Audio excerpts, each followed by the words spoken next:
ও পুটকি। পুটকি না বাবু, পূর্তি। ও পুটকি, খুব ভালো খুব ভালো।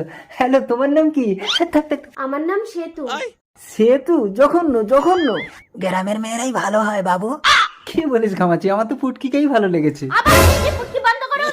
ঘামাচি। বাবু আপনি তো আমার পুটকি এঁটে দিচ্ছেন। মা সেতু, তুমি কি কি কাজ পারো? আমি সব রকম রান্না করতে পারি। সব রকম রান্না করতে পারো? নিম পাতা দিয়ে টক রান্না করতে পারবে? না, আমি পারবো, আমি পারবো। পুটকি, পুটকি তুমি পারো? আরে কি বলছো, নিম পাতা তো তেতো হয়, তুমি কি করে টক রান্না করবে? আরে তোমার বাবা তো বলেছে নিম পাতা দিয়ে টক করতে। আমি নিম পাতা তোমার বাবার হাতে ধরিয়ে দিয়ে টক রান্না করে দেবো। দেখেছিস ঘামাচি, শহরের মেয়ের কত বুদ্ধি। একেই আমার বউ করবো, আর এই সহজ সরল মেয়েটাকে আমার ছেলে বন্ধনের সাথে বিয়ে দেবো। আমাকে বিয়ে করতে তোমার কোনো আপত্তি আছে? কোনো আপত্তি নেই, শহরের মেয়েরা বয়স দেখে না, টাকা দেখে। আসলে আমি যতবারই বিয়ে করি আমার বউগুলো মরে যায়। কাছে এসো পুটকি। আবার পুটকি, এবার তুই আমার হাতে মরবি বুড়ো।